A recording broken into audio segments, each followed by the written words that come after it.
Hey, hey. What's going on, everybody? Happy Monday. Happy Monday. Happy Monday. Team Nerd Herd Happy Podcast. Monday. Movies and shows. Movies and shows. Movies and shows. You guys, Last of Us, we've gotten through the season. We got one more episode left. And we were eagerly backstage giving scenario. And partially, a little ugly came out, but a lot of good came out. We got to put a lot. We know that we will be safe with Hyper, right? Yeah. Don't steal my can of beans, though. Yeah, Inside joke, by the way. don't put it out there. You might give people the wrong impression of me. True, yeah. And so if there's a apocalyptic world, don't be going to Hyper's house and being like Steve said. Hyper said that we'd be okay because that's not going to be true. Okay, Come on if you bring Popeyes and double biscuits if that. Yeah, right? exactly. Yeah, and the man of the hour in the hour is coming right backstage right now. There he is, Jeff.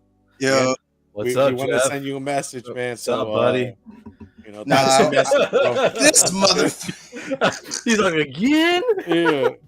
I'm just, Damn it. Nah. Dude, we were just talking about backstage, post-apocalyptic, Last of Us.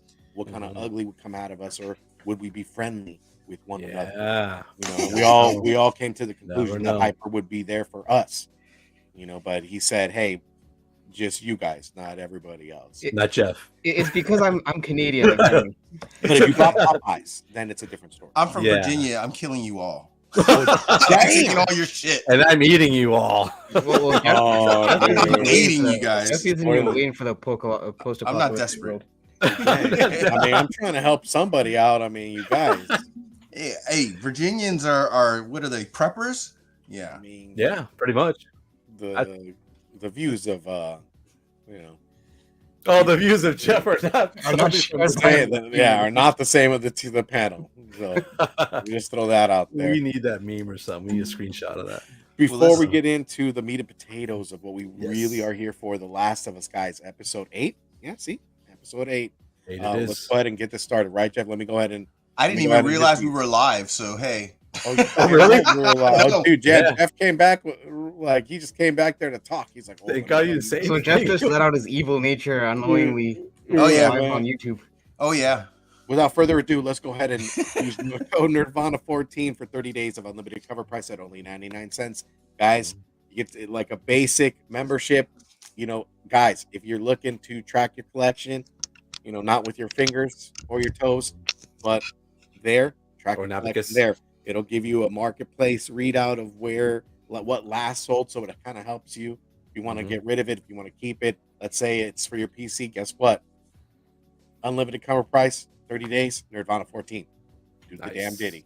And then our friends over at Bird City Comics, Laura and Ant, amazing people in the community. You already know they've been hitting it out of the park with those 8-bit the 8 genies.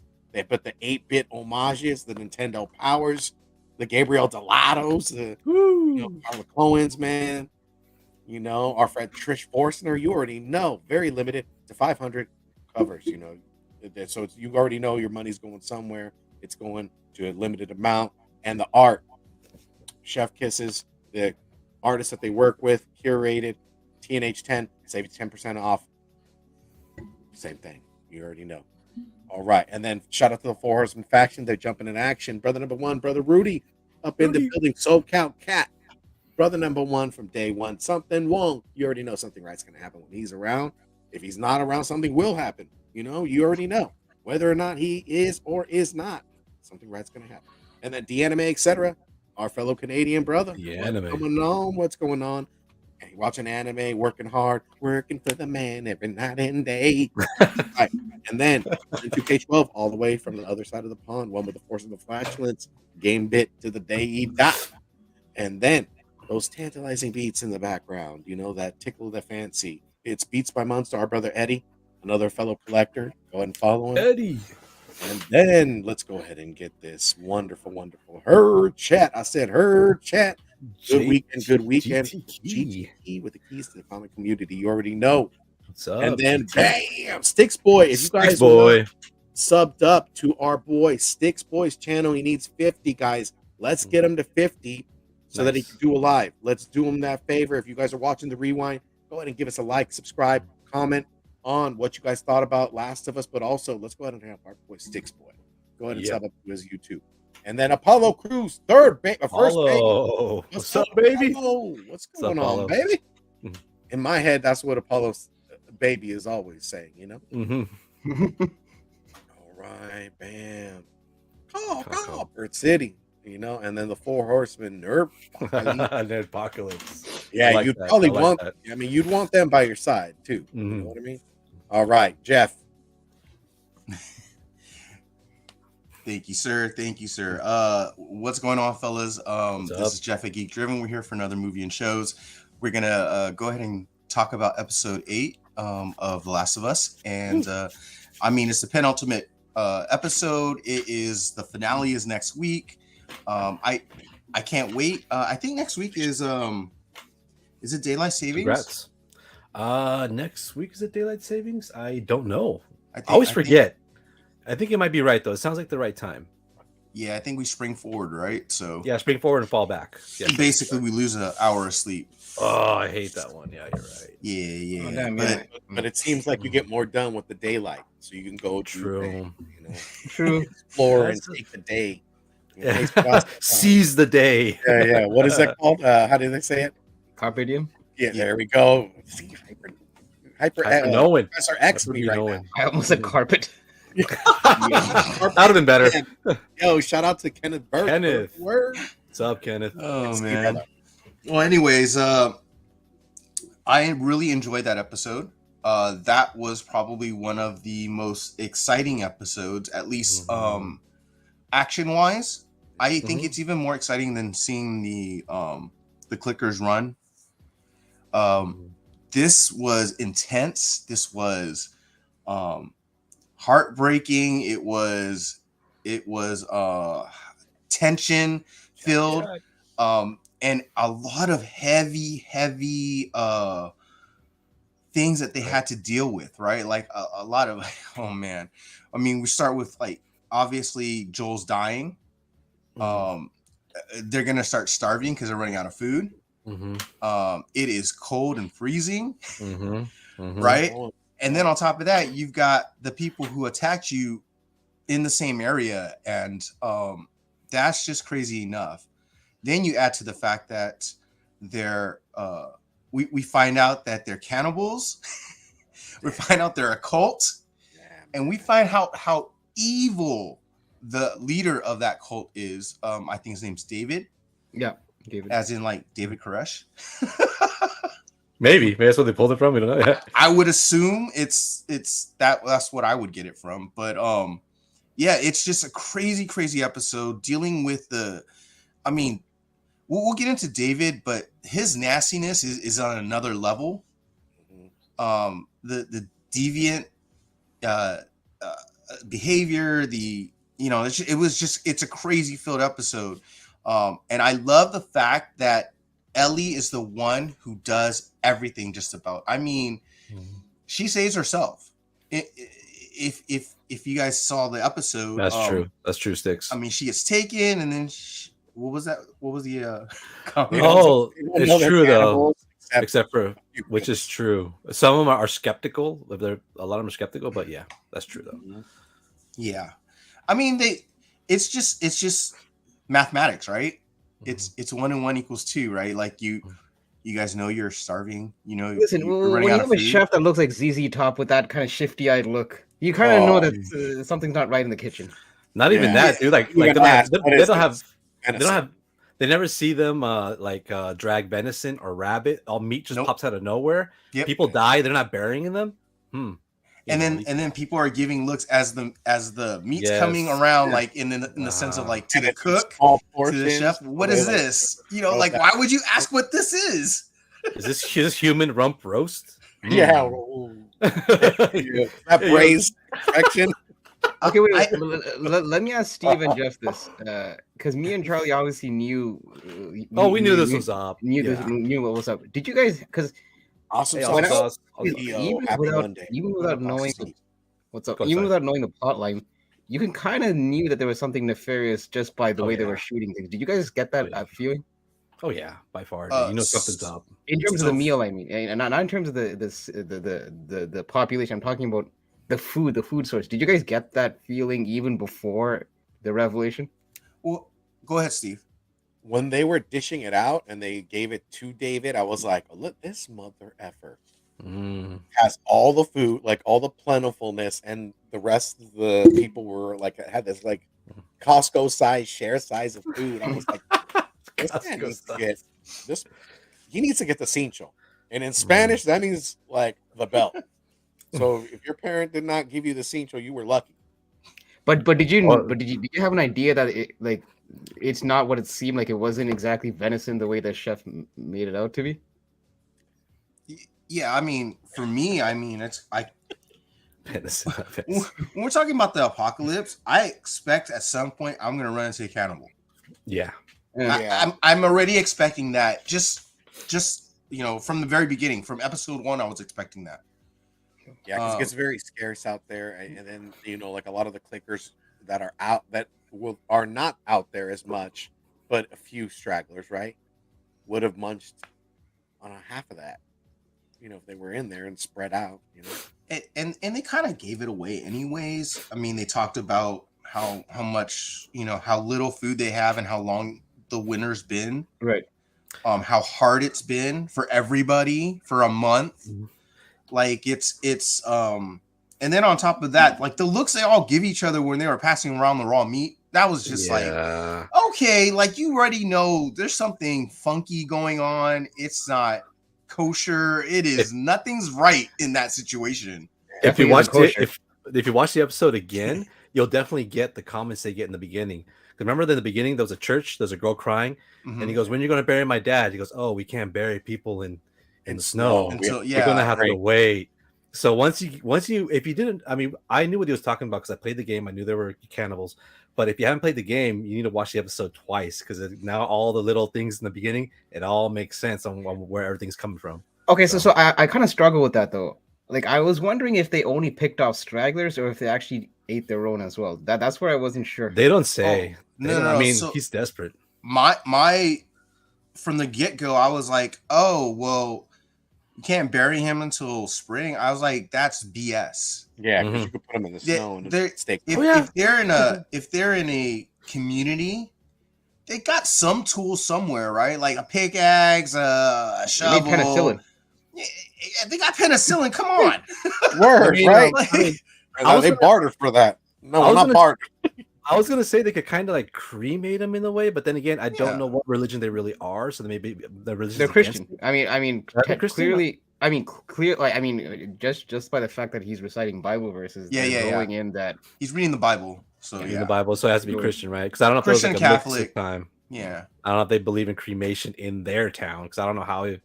I don't know. Listen, as a Christian myself, I can tell you we don't believe in eating people. I'm just gonna put it out there. Oh, I know that, dude. I know not any day, right? I don't think any religion that we know so far, but yeah, of course, that I know. Yeah, it all comes down to who's leading them, right? Because that guy has been evil since before the world got screwed over, and that's even more intense when you actually think about it. But I don't know. What do you guys want to talk about first? I mean, let's just get into it. I guess, Steve, what did you think of the episode? And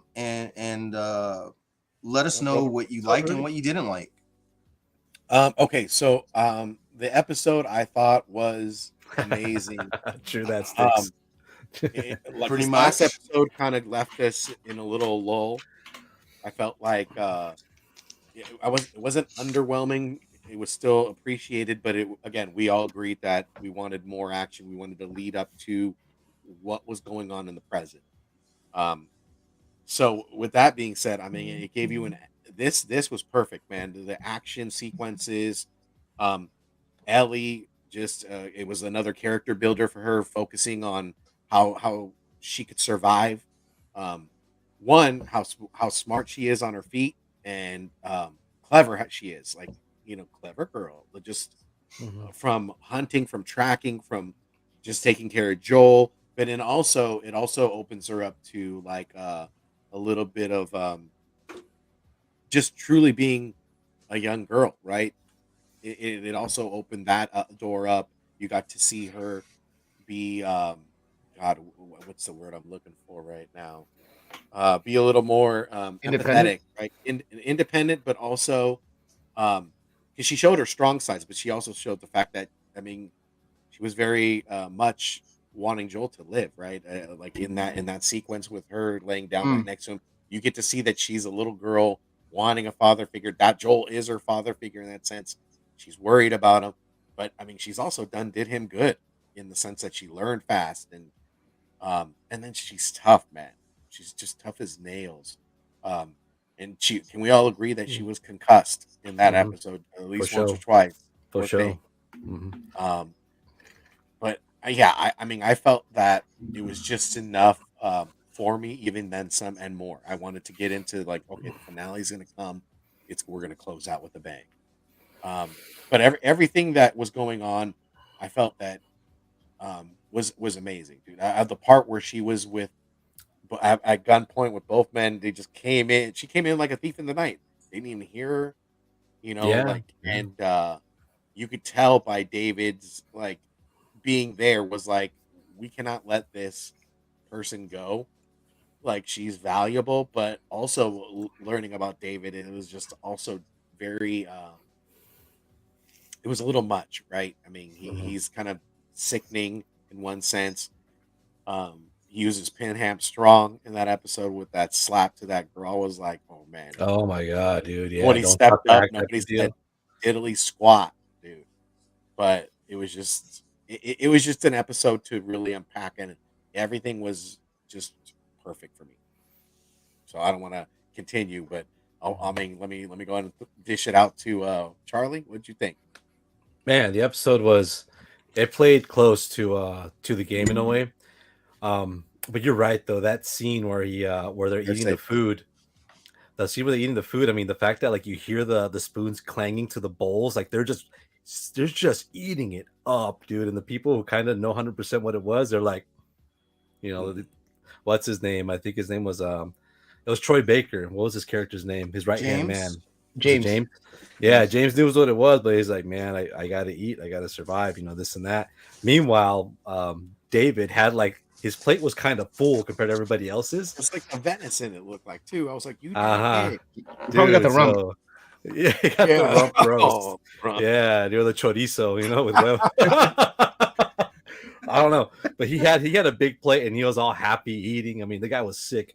What I really would like to watch, and I know, I mean, the good. I'll talk about the good. The good part of it is that you're right, dude. Ellie, she showed up. She's a force of nature to be reckoned with. I mean, they take how do you say, they don't take advantage, but they kind of like she's like a young girl. They think that, oh, we could take her in, we could mold her any way we want. She's just a little girl. I could play mind games with her, and that's like, she's the total opposite, dude. She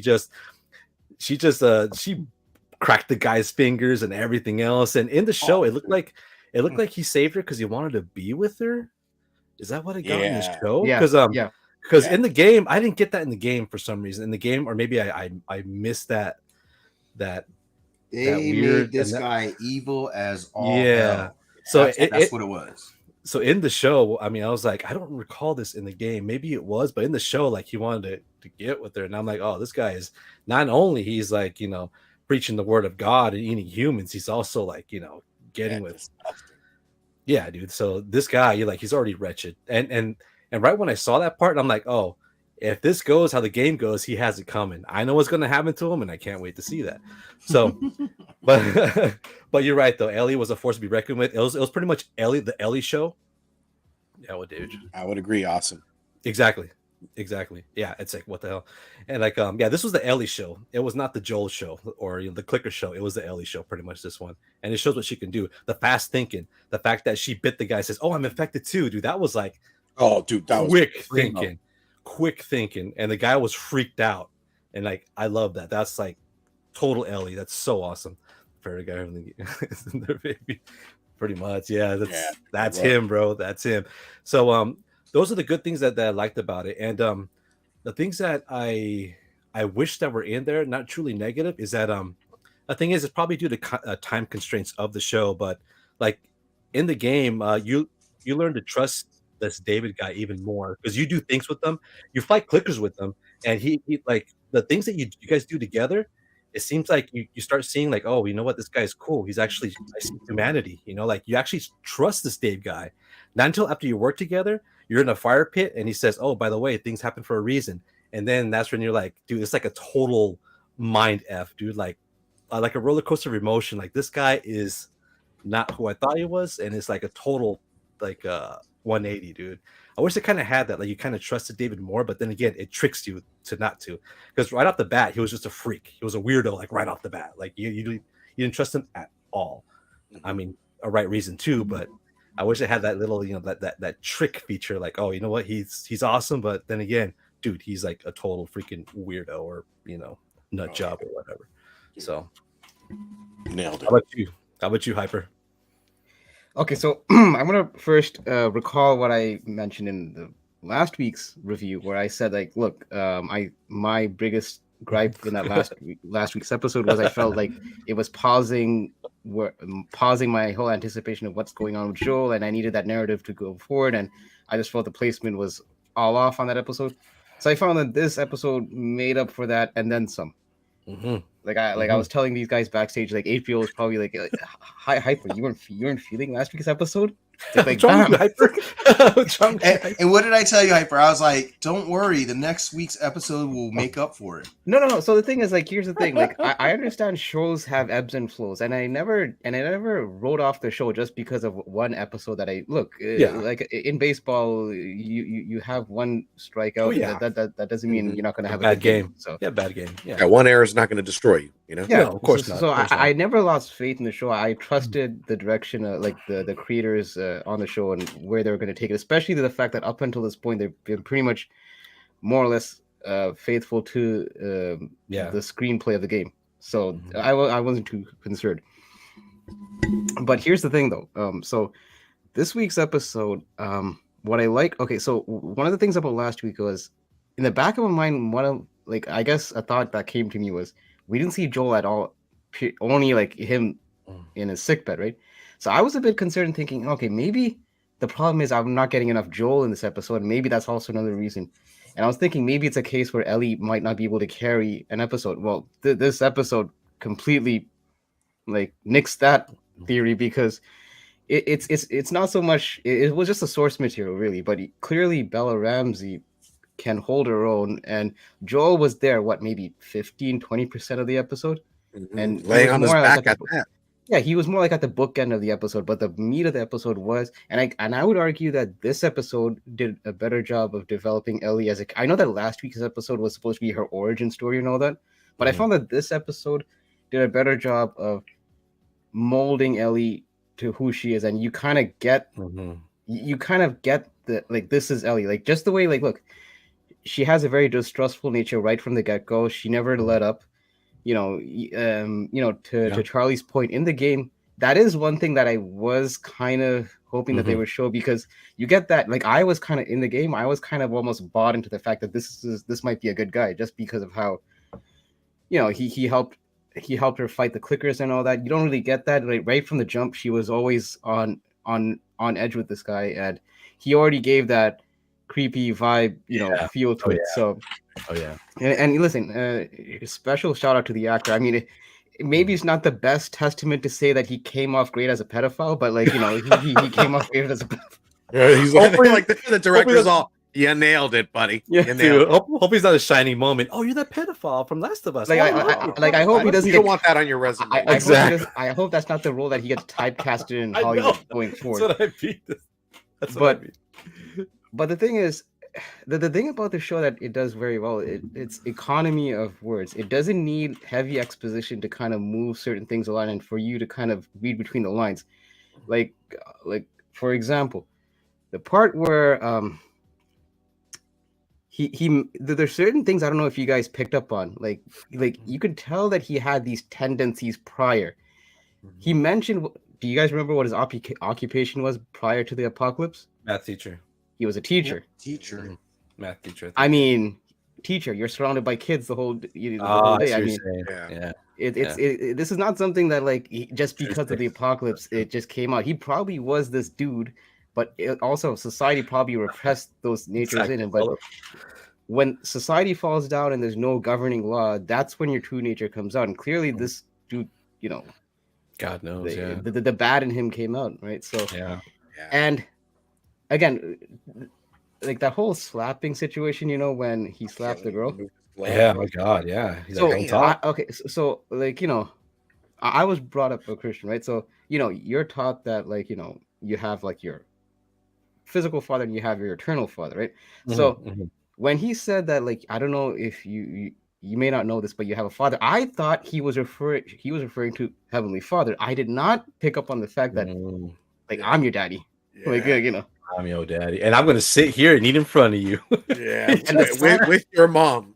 But here's the thing, though. He uses the word father with Ellie, so that makes me think that this dude has been. Yeah, it's not just. It wasn't just Ellie that he picked out. He clearly had tendencies before Ellie. So, like I said, there's little things that they drop that kind of tell you the characteristics of people. True. Without actually having to give you heavy exposition of like, I did this, I did that. You kind of just pick up on that. It alludes to it. Exactly. Yeah. And it's just the whole thing about, you know, her. And there's certain things like I think that the game omitted that I think rightfully so. It just made it more realistic in the show. Like in the game, she was picking off these guys one by one. It's not really like she's not Lara Croft, right? She's just a 14-year-old girl. At the end of the day, like they had to make it realistic. Like she shouldn't have a high body count in an actual grounded show like The Last of Us, like they're doing the games. So shut up. What's going on? It's never too late. You're always at the right time. Don't even worry. But I know that who was it? I think Charlie, you mentioned right how it wasn't so much about Joel, but it was about Ellie. I will say though that you do get a turning point in Joel's character. Not so much a turning point, but up until this point, Joel's been alluding to the fact that he did some very nasty shit. Oh yeah. Like, you know, and the thing is, like, you know, the most we've seen him do is kill that teenager in Kansas. Sure. But this is probably the most visceral, vicious side of Joel that I've seen.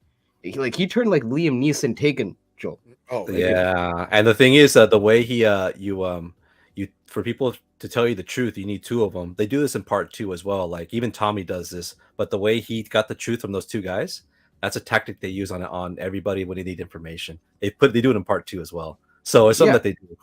It's like, and he could tell, like he even said he doesn't even need to interrogate the second guy. He knew that just by the eyes, probably, that he got the truth from the first guy. So he didn't need to say any more. So, like I said, and just the whole ebbs and flow. Like I'll probably talk about the ending part a bit later, but like I'll just say this much: like it's been like the subtleness of the dialogue and all that, and just the tension. Like even though I played this game and I've seen what's coming, just that tension of like you don't know what this guy's all about, and like just the whole shot of people eating. Like you could tell the shifty-eyed chef. Like there's not like even if I didn't play the game, I could tell that there's something's not right in the kitchen.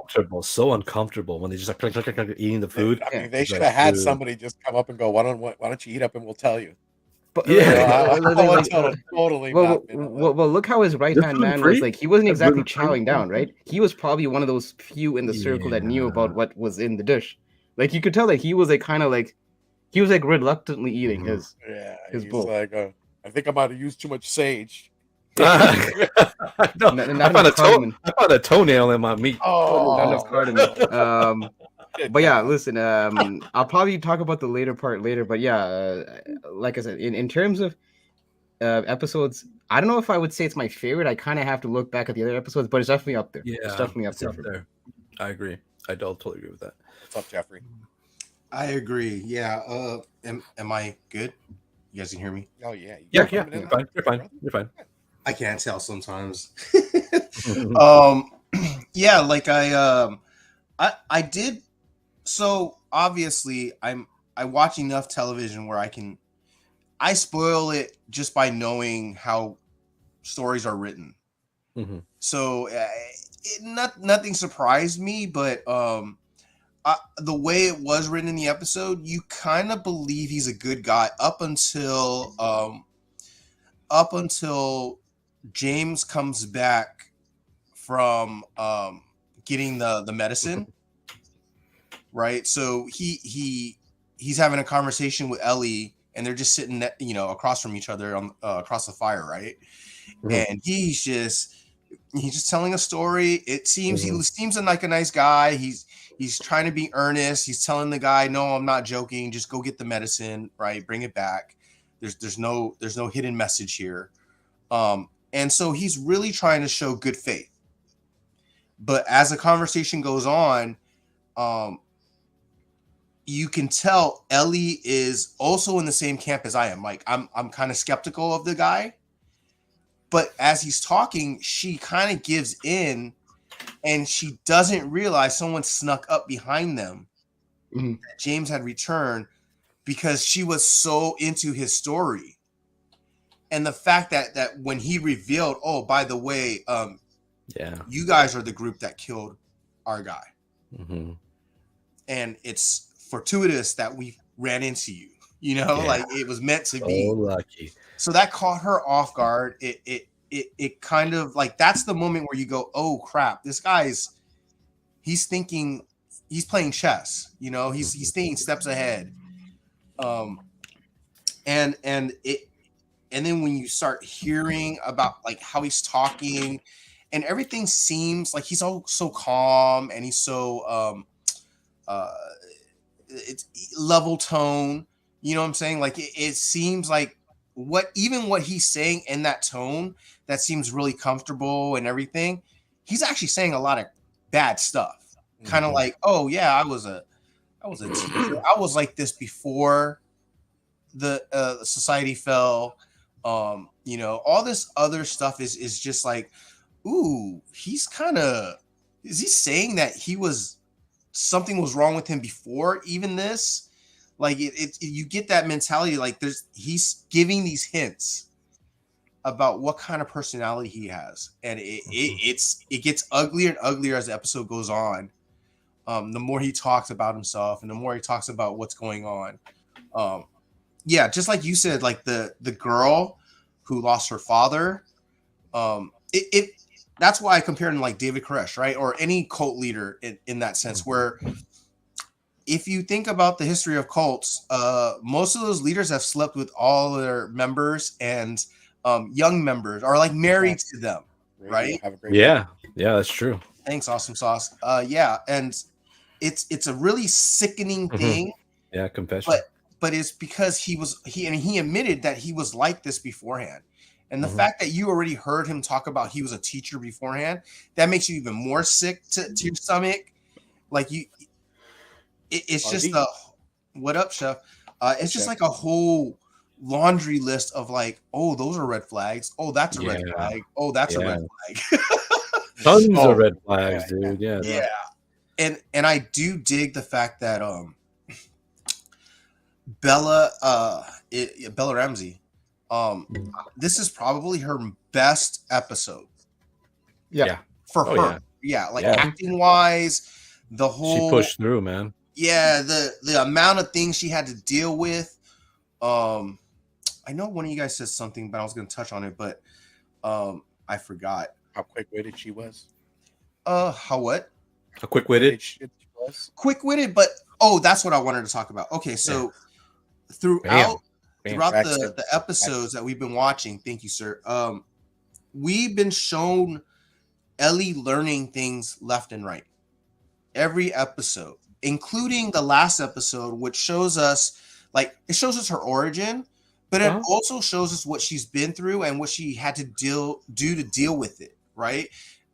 Maybe except for the very ending of the episode, right? We don't really find out how she dealt with her friend after she turned. Yeah, you never know. That's kind of, just kind of left up to the audience to figure out. But you kind of get that she probably put down her friend after she turned, because she's talking about, remember, I think in episode 1, this is not the first time I've killed somebody, or some crap like that. What was it, episode 2?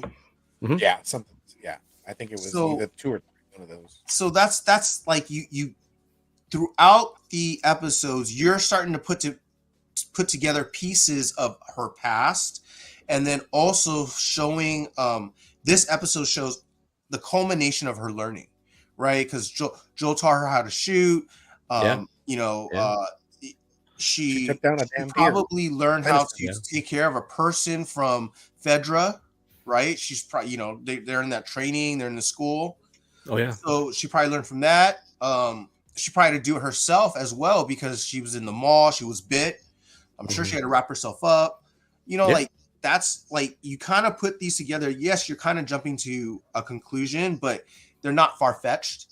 They're within the reasonable realm. And that's what I really like about this episode. This episode culminated in everything that she learned to stay alive.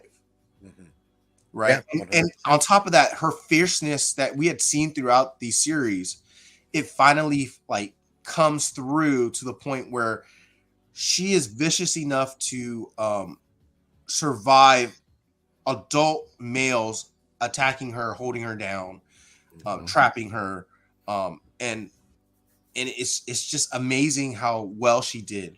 Yeah, for sure. When she was like, "Tell him L effed you up," like she was just like, she wasn't scared. You were in this cage with me. There's an elimination chamber. Oh, but you didn't make it out, brother. I know exactly, dude. Yeah, she was not scared at all. On him, dude. It's like they told her, the problem is we've got you. You're trapped. She's basically saying, no, the problem is I'm here, bitch. That's your problem. Yeah, dude. I mean, she needed some ringside music to get to the main event. Oh my god, yeah, she was good, dude. She's cool. And I like the fact that Joel was probably in this a whole 3 to 5 minutes. Yeah, just enough. But I like that he was only at 3 to 5 minutes, but the 3 to 5 minutes showed him doing things. It wasn't him just laying there dying or recovering. It literally the only time we saw him lying there was at the very beginning of the episode, and right before the guys had come looking for her, right? Or looking for them. Right. And the fact is every time we saw him after that, he was killing somebody, murking somebody, he was taking somebody out. Zimmerman, you know what I mean? Yeah, it was like Metal Gear Solid. It was funny because like Solid Joel, like Solid Joel. They should have a cardboard box, just bring. Yeah, that alert music when the enemy finds you in Metal Gear. Mark above his head. The thing is, what gave me a different perspective is that David was like, "Oh yeah, by the way, they're saying that there was some crazy old man with a daughter." I'm like, "Oh, he's not crazy. That's Joel." You see him murking all these fools. I'm like, "Damn, he is crazy, dude. He's right. He is crazy." Yeah. And I mean, and what he did to those two guys, I mean. And other people's eyes, I mean, at first I'm like, he's not crazy because I know him, I played the game, I was him in the game and everything else. But through other people's eyes, he is crazy. If I would hear this guy doing this stuff, I think the guy's a maniac. Yeah. So it is true. Well, I mean, in its perspective, because he's not allowing you to get. I mean, he only is with Ellie, so you'll never see that side of him. He's only allowing you to get. He won't even allow you to get further past because this is a survival. Right. You really got to know him from our perspective, the viewer's perspective. You get to see like, dire times, apocalyptic times have driven him to do some nasty, horrible things to survive. But prior to that life, you could see that he was a parent. He does have a soul. He might have lost it again. Lost his way. Yes, if you lost your child, I mean, it would take you down the road. Oh yeah, of course, dark, the unknown. Right. Yeah. For sure. Oh man. It's just that there's a lot of recall in this episode, which is what I like. Like I mentioned, the obvious recall is David mentioning about Joel's encounter with it. But the other stuff, like when he's telling Tommy in that episode, when they're in that compound, he's like, the things that I've done, the things that you judge me for, is to keep us alive. It's almost like he probably could have spared one or two of those guys, like if you would have tied them up. But the fact, like you could almost make the same speech, like copy paste that same speech to Ellie. He's like, listen, the things that I've done is to keep us alive. Like it's like Joel, and the thing is, he has that military background, right? So he knows about casualties and wars and all that. So he knows, like Charlie mentioned, he probably knows interrogation and all the other forms, like to get information out of people. So it's like he's a lot smarter than some people might give him credit for. Because I know that he sometimes might come off as a country bumpkin and all that, like initially. Exactly. Right. But he's a very intelligent person. Yes. Can I answer? Who we're talking about, David? Sticks Boy, right? Yeah. Sticks Boy is asking a question as well, so I want to address this because I feel like, did you feel her vicious stabbing gave a sense of that she had been in that position before and not able to get away? Now she was given the opportunity to take out her anger. That I feel like in that sense, yeah, possibly. You never know because we don't know her past, right? We only know after she has been bit. You don't know on her way to trek to where she was going. But even in that sense, I felt like it was a fight or flight deal. Yeah, because I think that's for any girl to go through something like almost close to traumatizing what she was going, let alone not knowing what's going to happen after. That was traumatizing. So the animal came out and that rage came out. This is the flight of survival came out, right? I mean, you don't know it's in there until you're put in that situation, right? It's either you or him. And that's where that ugly comes out. I mean, I guess it's a good and a bad thing, right? I mean, because you don't know when it's going to stop, and obviously Ellie didn't know when to stop until that body was not moving. I don't think she has been in that position before because it was more like a chopping instead of a stabbing. But I think that since it was like her first time there, she couldn't really know what to feel, so it was just a bunch of anger. She couldn't control it. I don't think she's been there before. She's never felt so helpless. She's been kidnapped before by Fedra when they changed her to the wall in episode 1 or 2. So she has been kidnapped before, but never like this, dude. Never hunted. You mean the Firefly? Yeah, the Fireflies. Sorry, not Fedra, but the Fireflies. She had been kidnapped by the Fireflies, but they didn't treat her like, well, they kind of treat her like shit, but not like this. They treat her like a golden child, not so much like, like a piece of meat. Well, like an animal, like a piece of meat. So I don't think she's been in the position before, to be honest. And yeah, you saw her full emotions, not unchecked, not controlled. So yeah, dude, that scene was powerful. I mean, she acted that extremely well. I believed it. I kind of felt what she was feeling in a way, dude. She got out all bloodied up, and then when Joel grabbed her, she almost attacked Joel because she's in that state of like, dude, like adrenaline high, fear, fight or flight, like you said. So it was an amazing part, amazing scene. I mean, even Joel addressing it too. Like, sorry, Hyper, go ahead. Oh no. I was just gonna piggyback off of you and Charlie's point.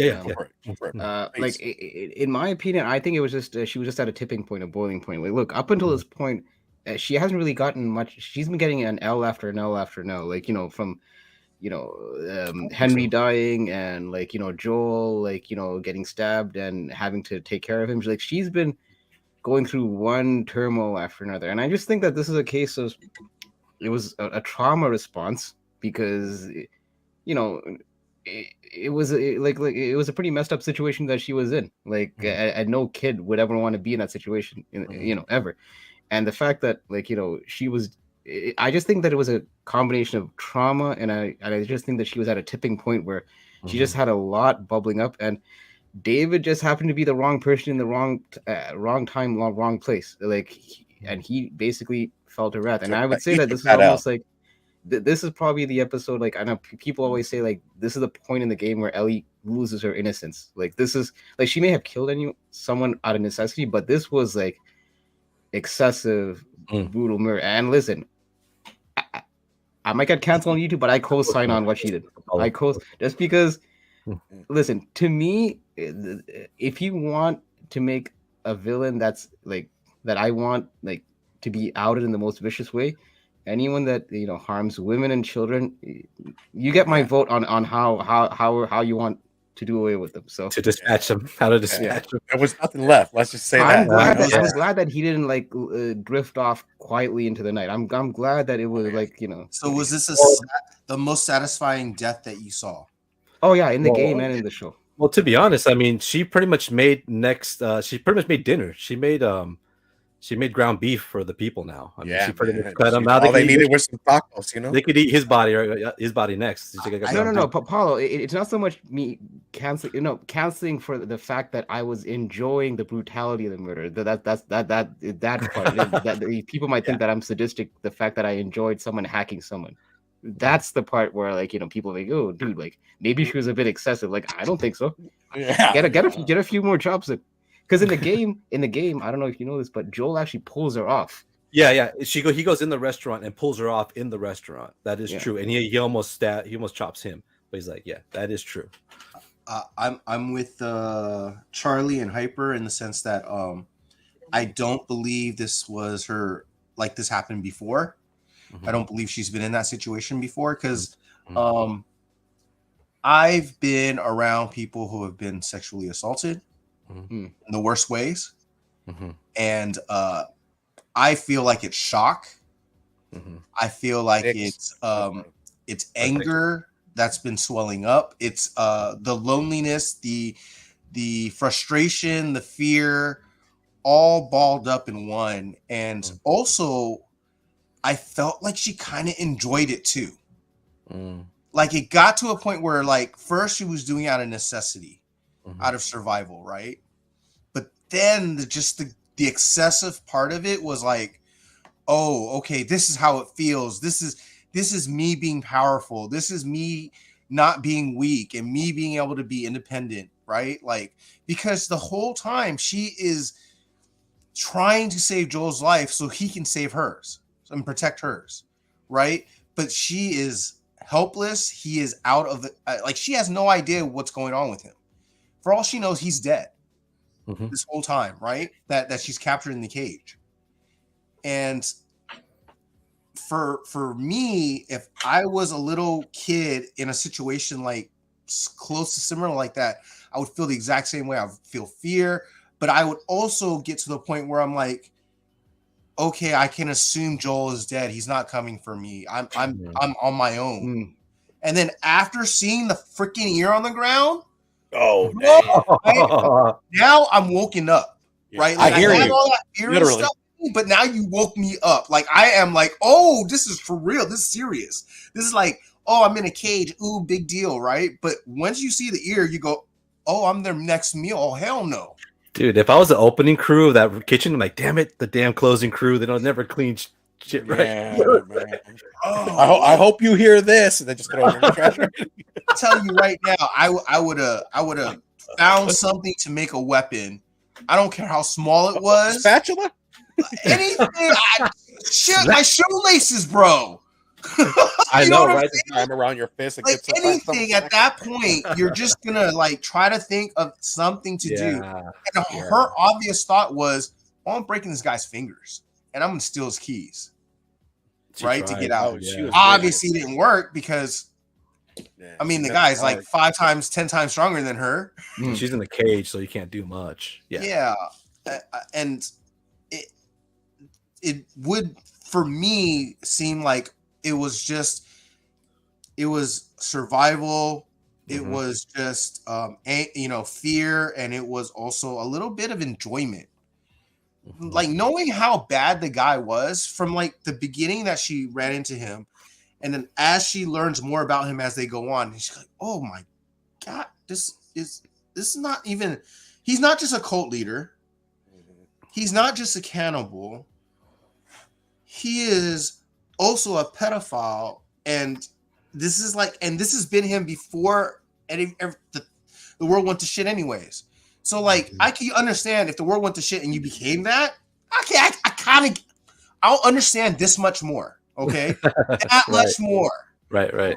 And that's just because in that world, well, now humans have died off. It's a big apocalypse, right? So human population's probably down. You're probably going back to medieval times.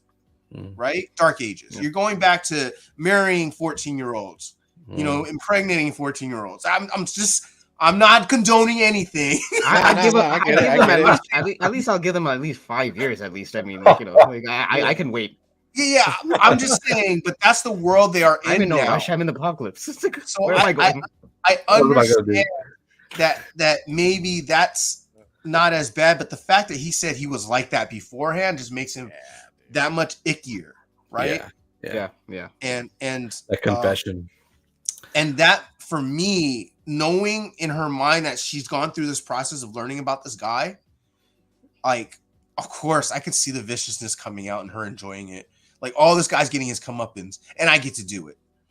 You know, like I that's how I felt.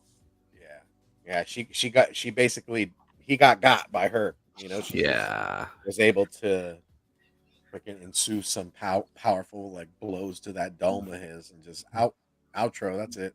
My only regret is we didn't see the actual HBO. Usually doesn't shy away from that stuff. I'm kind of wishing why did we pan away from like the ground beef. Pascal got his head crushing Game of Thrones. Oh, like, he got his eyes pushed in, dude. I think because it's a little girl who's doing it. Okay, okay. I believe, like, if it was a guy doing it to another guy, Joel. You know, like, Joel I can see us seeing that, right? Like the way Joel took out those guys, bro. We saw all of it. Yeah. Although they did cut away to black a few times, except for the very last guy that he kind of killed, right? Yeah, dude. He's stuffed him like a fish, dude. He went straight up Negan on like a fish. Yeah, dude. When he went Negan on a bro, I was like, but it's also like you can see that parallel now, right? The way he took out those guys is the way she took him out. Yeah. So she learned. Yeah. She learned. I mean, well, you see that when Joel punched the living bejesus out of in the first episode out of the guy. She liked that too. Yeah. She was like, okay, if I'm gonna learn to survive, I'm gonna learn from this guy. So yeah, Sensei. Yeah, so right. Out here, Sensei. Was it Joel-san? Joel-san. Yeah, when you're in the apocalypse, your mind, the way you think and the way you survive is gonna be totally different than what we think today. Right? Like it's not gonna make any sense to most of us. No. Unless you put yourself in that absolute terrible, dire of situations. Oh God, yeah. Oh yeah. Right. So has anybody have anything else to say about the episode, or do you guys want to go on? Okay, go for it. So two things. And I'm kind of glad that they kind of cleaned this part up on the episode because, listen, again, as someone who's of the Christian faith, I kind of find that usually in media, from all the religions, it feels like the fanatics are always the Christians that always seem to get portrayed. So I'm kind of glad that they put that little dialogue where you said, listen, I'm only saying all this stuff to kind of give people hope. I don't really actually believe this. I actually believe more in the cordyceps. I'm like, okay, good. At least we established that you're not really a man of God, and you're, because the thing is, like, usually I'm getting sick and tired of these the portrayal of fanatics that have like these devious. Giving you a bad name. Like you know, like because that's the thing. Like I find like every other religion, it seems like it's like a no-fly zone. But for some reason, like Christians always get those fanatics in media. Bad end of the stick. I think for me that I get from that is it kind of tells us that in order to be that person, to be a leader of a church, to be a leader of all these people, you kind of have to have a type of narcissistic, sociopathic mentality to think that you are above all, or that you have the ability to talk to someone who no one's ever met. Like that's, you know what I'm saying? Like that's that kind of audacity to think you can be that person. Well, the thing is, it's a combination of that, and also like in situations like this, and especially in places where, you know, the deck stacked against you, you want to believe in something of a higher power, and you want to believe that there's a greater purpose and that there's a light at the end of the tunnel. So he kind of gave that to them. Now, again, clearly he didn't like he didn't have that conviction just based on his, but he knew that, like any good leader knows that you kind of need a hook to get people in to kind of make you, and you also need that charisma that he had. He did it for manipulation reasons, though. Yeah, right? Exactly. It clearly wasn't out of conviction. It was more out of the fact that these people were in desperate need of something to hold on to, and he found that it's like any Jim Jones, any of those leaders, they need something to kind of hook people in to kind of like, you know, just you know, get them to follow their agenda. Exactly. Well, with that said, can you give us your rating for this episode? Who do you start with? Go for it. You start. Okay, so you know what? I'm gonna say 4.5. Actually, screw it.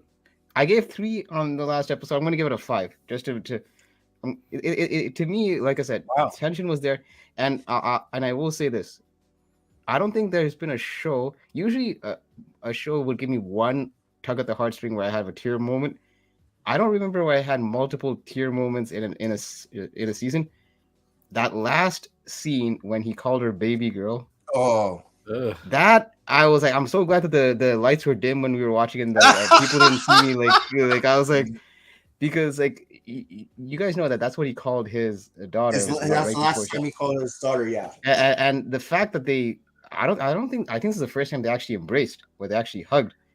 Like where he actually hugged her back, and so. Yeah, it was like right. like that was like a turning point in both of their lives, like where, and just the way he was like holding her and putting his jacket on, I'm like, oh gosh, that's just, and I will say, out of with a show that's been getting bleak cliffhanger ending, this was like probably one of those few episodes where we actually had, for the most part, a positive ending, in a sense that things were wrapped up nicely as much as you can. And they were actually off to the next destination. Well, look, compared to like the Henry and Sam episode and all that, this was an episode where I kind of found that they got reunited and they're going on to the next place. And okay, at least we're in a good spot now. Okay. So yeah, in that sense.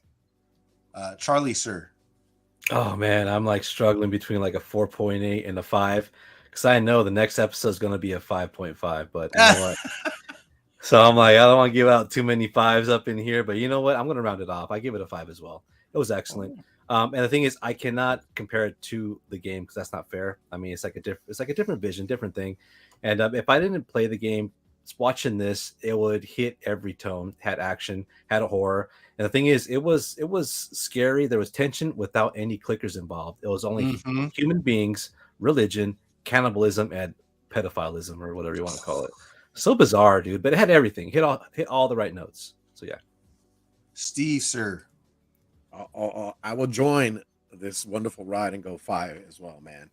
I mean, character development, action, just like Charly said, horror kept you, on the edge of your seat, wanting more, and at the very end, you just wanted to let's get to the finale already. Yeah. So I'm the same. How about yourself? Nice. I struggle to give it a 5 just because I feel like we've seen better episodes earlier. So I will give it a 4.75. It's the closest I can give it to a 5, but I'm expecting the next episode to be better.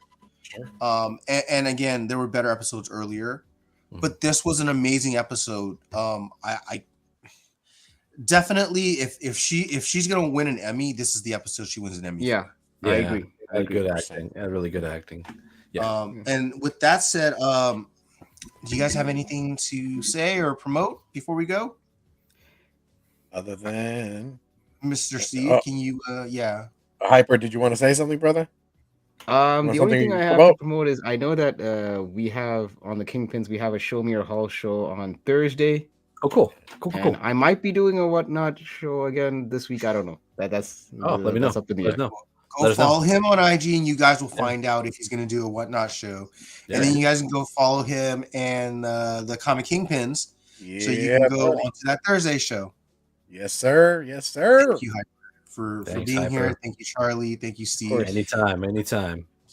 Steve, can you go ahead and give a shout out to our sponsors, please? Most definitely. We're going to use Nerdvana 14 for 30 days of unlimited cover price at only 99 cents, guys.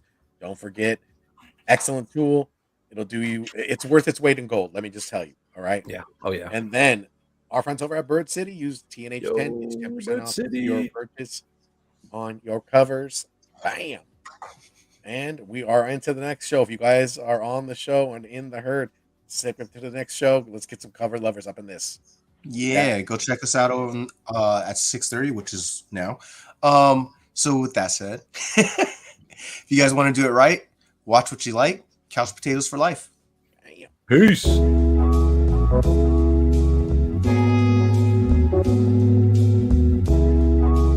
Bye.